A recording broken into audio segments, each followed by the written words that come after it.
Hello everybody, Maven here, and the Fang Pauldrons got like 10 times better this season after the roaming super buff, but I'm sure you already know about that. If you're a regular viewer of the channel, you might know that after the roaming super changes, I covered Raid Influx on Hunter and Crown and Tempest on Warlock, but why didn't I cover Sentinel Shield on Titan? Well, the reason why is because Sentinel Shield was, and still is, broken, and I mean literally broken, and I'll clarify on that in a bit. So I figured that every single D2 YouTuber would do a Fang Pauldron build, but turns out I was wrong. I only saw one person do a build of this in the past month, so I figured I would hop in on the action and give you my version of the Fang Pauldron build. And I don't mean to flatter myself, but I think I found the secret ingredient for the Fang Pauldron build that nobody else has. So without further ado, let's break it down. Hope you enjoy.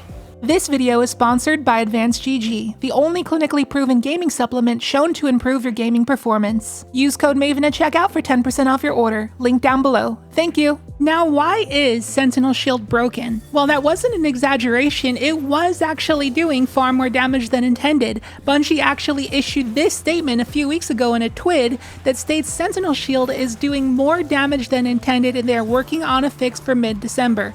Well, it is mid-December and it's not fixed yet. It's still doing insane damage, so enjoy it while you can. But even after it's nerfed down to its intended buff, it's still going to be very good. I legitimately believe that Sentinel Shield with Fang is one of the best supers in the game. In the background gameplay, I'm just going to do a basic Lost Sector and pop my super at the start and pay attention to my orb generation on the bottom left because I'm running the power preservation mod on my helmet to boost orb gen. But most importantly, pay attention to how long my super lasts. It feels like it lasts forever. It just doesn't end and I love it. It's such a blast every time I use it. The reason why you see my super energy constantly restoring itself is because the Fang Pauldron restores 10% of your super energy every time your shield throw tags a target. So when that shield bounces from target to target, you just get a massive chunk of your super back and you extend it. And if you see me using the melee attack of my Sentinel Shield, that's because those melee final blows will instantly restore a shield throw charge. So it gives you all the necessary tools to make sure your super lasts extremely long, and by the time we finished the Lost Sector, we still had half of our super remaining. It seriously does not run out. It's actually insane. And the fact that you can easily make 20 plus orbs per super with power preservation means your allies are pretty much guaranteed to top off their supers, and obviously the more supers they spam, the more supers you spam, because you guys can chain orbs off of each other. In fact, here's the end screen of that Onslaught run I did in the background gameplay, and you can see that I made 547 orbs in that run. My teammate made 58. That's the power of power preservation with Fang. And as icing on the cake, something I didn't even realize about the Fang is that they recently gave it a new ability. So you know how the Path of Burning Steps originally granted a stacking damage buff up to a 4x weapon surge for Solar? Well, they gave that ability to Eternal Warrior for arc weapons and Icefall Mantle for stasis weapons, but I seem to have forgotten that the Fang Pauldrons now does the same thing for Void weapons. So any Void final blows will grant you progress towards gaining stacks of a damage buff for Void weapons, again maxing out at ×4 for a 25% damage buff. So that's why my loadout has Graviton Lance and Edge Transit. Well, in the gameplay, I got an Eager Edge Sword because that's what I typically use for content that isn't considered tough, but Edge Transit is what you should optimally use, but I can see a world in which you run the Choir of 1 over the Graviton. But then that would mean you'd have to run double specials and your shoddy would be less spammable because, as you can see, the main weapon of this build is the Perfect Paradox. Remember when I mentioned that I found a secret ingredient for this build in the intro? Well, this is that secret ingredient. This weapon and Fang Pauldrons go extremely well together. It's like they were meant for each other. The role I got is Pugilist with Trench Barrel, both enhanced. Now, why do I have these perks? Well, first off, Pugilist is really nice to have with the Fangs because it is a super spam build, and Fang does happen to have yet another ability to it. It's the gift that keeps on giving. It says that Void melee final blows will grant some super energy, and it's a lot of effing super energy, 20% per kill, and we're using Shield Bash, so we can sometimes tend to kill multiple targets with a single melee. So in other words, if we can spam melees, we can get our super back extremely fast in less than a minute, very consistently. And you'll see it happen a lot in the background gameplay. Every time I don't have my super, just pay attention to how fast I charge my super. Now, when we read the perk Pugilist on D2 Foundry, it says that weapon kills grant 10% melee energy, but if that weapon happened to be a sniper, glaive, fusion, or shotgun, it grants plus 20% energy instead, 22% if you enhance it. And obviously, Perfect Paradox falls under that category. And we're running melee Kickstart to refund a decent chunk of melee energy after using it. And when we use that melee, it's also proccing heavy-handed on our gloves to generate an orb of power, which we're picking up on the spot immediately. And that's proccing Absolution and Innervation on our boots to refund 15% of our melee energy up front. So after all these abilities instantly refunding a bunch of your melee energy, it legitimately takes only like 2 or 3 Perfect Paradox kills to top off your melee charge. Now, getting 2 or 3 shoddy kills against trash mobs is already extremely easy, but a couple things that make this easier are the fact that it's a kinetic weapon, so it does 15% more damage to unshielded combatants, but more importantly, our other perk is Trench Barrel. This says when you deal damage with a melee, your next 3 shots have a 50% damage buff, making our shoddy hit like a truck. And think about the loop here. You get a shield bash kill, that procs Trench Barrel. You go nuke a couple ads to top off your melee and repeat the loop. So basically all your shots with this weapon will have these overpowered Trench Barrel shots. So Pugilist and Trench Barrel is an amazing role to have here for the Doomfangs, but some of you might be thinking, won't our shoddy be slow as heck without something like Grave Robber or auto-loading holster since we'll have to reload it manually? Well, the cherry on top of this thing is that it has the Cast No Shadows origin trait. It says dealing damage with the melee will reload 2 bullets back into our magazine. So you basically never have to manually reload it.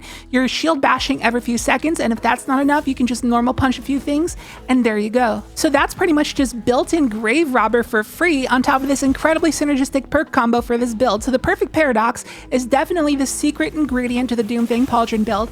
And for those wondering, yes, this weapon is still obtainable. Whenever a new season or episode comes out and a new artifact becomes available, you can still go back to an old seasonal location and pick up old artifacts. Therefore, you can go back to Failsafe in the Helm and pick up last season's artifact on all 3 characters, and activity completions will grant old seasonal engrams, allowing you to focus Perfect Paradox at Failsafe. So if you're going to make this build, I highly recommend getting this weapon because it's perfect for this, but if you legitimately can't or don't want to, then I guess you can use the Basso Ostinato with Pugilist Grave Robber, or the Monte Carlo, or both for that matter. Now, before we break down the rest of the build, I think it's about time we do a little damage testing because Sentinel Shield is still broken at the time of making this video. So we're going to start off at Carl, popping our super normally, and it takes 2 full combos and 1 regular melee to take him out. But I wanted to try it again, but just doing a jumping light attack to see if that would make it noticeably faster, but just eyeballing it, it kind of looked about the same. But we'll do some more testing on this momentarily. And to compare this to something, I tried out the best heavy GL in the game, the Versus Chill Inhibitor. This is the Banshee roll, Envious Arsenal with bait and switch procced. And eyeballing that, it did look a little bit quicker, but let's go ahead and do some Ferozia testing. We're going to kick it off here just by popping our super normally, and it wasn't perfect, I know that, I understand. I did get plopped up in the air by a stomp attack, but it's fine. It's not going to change much in the grand scheme of what we're about to test. And right away, you can see that there's no way this damage is intended because the last hit of our combo is hitting for over 200,000 damage, and our light attacks are hitting for over 100,000. It's hitting really stupid hard. And the end result is 1.8 million damage, which is a lot for a roaming super. And keep in mind, this is without Synthoceps. This is just the base super. Next up, I wanted to try it out with the jumping light attacks because they deploy faster than the 3-hit combo. It's kind of like when you hold block on a glaive to make it attack faster, kind of the same thing. So I'm going to do the same thing I did at Carl. And again, I got stomped at the start, so it kind of threw me off of some potential hits, but it didn't really matter. I thought this would turn out way better than it did, but it ended up being pretty bad at a grand total of 1.3 million. I honestly expected way more. But now, what happens if we utilize our Fang Pauldrons and toss in some shield throws to extend our super? Well, the shield throws themselves are very weak, only doing about 54,000, which is still not bad. But luckily there were a few acolytes left up top and the shield was able to ricochet from the boss to them to extend my super even more. And as a result, my super lasted even longer than anticipated and I was able to get off a few more 3-hit combos than I did without the shield throw. So as it turns out, this is actually a very strong super to use against bosses that have a lot of trash mobs around them, which is really most bosses in the game. And the end result we got here was a whopping 2.8 million, dealing over half of Feruzia's health, and this was way more than I expected. I was genuinely shocked at this result. Did a million more than just the base super alone. And if you're unfamiliar with how tanky Phyresia actually is, then I'll show you something to compare that to so you can see. So here's a test with Solar Warlock with Well of Radiance and Envious Arsenal Liturgy, Choir of One, and Banshee's Chill Inhibitor with Envious and Bait. And this is currently one of the strongest DPS rotations in the entire game right now. This is some of the best DPS you can do against a lot of non-precision based bosses. And I felt that this was the perfect thing to show you just how strong Sentinel Shield is, because I'm sure you know that heavy grenade launchers are and have been the meta for the past year, and you're all familiar with how hard they hit. And the end result of this combo was 3.1 million, which is very, very good. But remember, our Doomfang Sentinel Shield result was 2.8 million, which was only 300,000 less. And keep in mind, on Warlock, we were buffed by Well of Radiance, and we had that 15% weakened debuff applied at all times, and we had kinetic impacts on the artifact. And guess what? On Doomfangs, we had absolutely nothing, no buff, no weaken, no synthos. That was literally just the super as it was alone. And on top of that, I went and jumped off a cliff to wipe before the damage phase even ended. So there was still time to keep DPSing if I wanted to. So with all that in mind, Sentinel Shield smoked the other combos out of the water. It wasn't even close. Sentinel Shield is just completely broken right now. I could have used a GL for concussive reload. I could have used a weaken nade, but I didn't. That was just the super. So abuse it while you can before Bungie nerfs it, because the nerf will be coming any day now. But like I said, when the nerf does happen, Doomfangs won't be garbage. It still has all those other benefits I mentioned earlier, between lasting forever and generating a million orbs, and it'll still have a sizable damage buff against champions for endgame content. Not to mention the 25% buff to your void weapons and the extremely fast charging supers. So this exotic still has a lot going for it. So rest assured, it will still be extremely good no matter what happens to it in the next few weeks. But anyways, let's finally break down the rest of the build. So for our subclass fragments, we got Undermining, so our nades weaken. Harvest to make an Orb of Power and a Void Breach when we defeat a weakened target, which synergizes with Undermining, as well as the Served Cold artifact mod that says we get some melee energy refunded when we pick up Void Breach. Then we got Obscurity to go Invis on a finisher, which synergizes with Special Finisher. We'll talk about that in a second. And finally, Starvation to get Devour, which is our main way of survival, as well as grenade spam. For our aspects, we got Bastion to get an Overshield when you place your barricade, and to synergize with that, we got Offensive Bulwark, which doubles our melee damage when we have an Overshield, which obviously synergizes with Shield Bash to make it hit really hard. But also, while we have an Overshield, we get massively increased grenade regeneration, which is a 400% increase, I believe.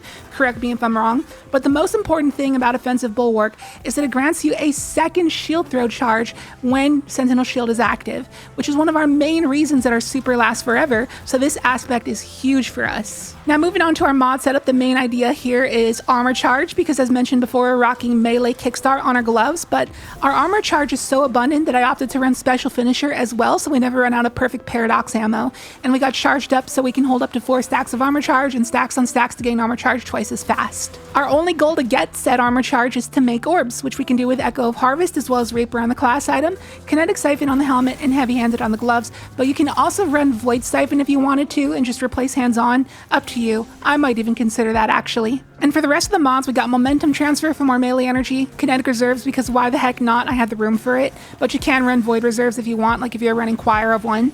Melee Resist on the chest because it's a CQC build, and Outreach on the class item, and I think that's about everything. Now for my stat setup, this might look like the most unusual stat distribution you've ever seen on the channel because this is a super based build, yet we only have 8 intellect, not tier 8, literal 8.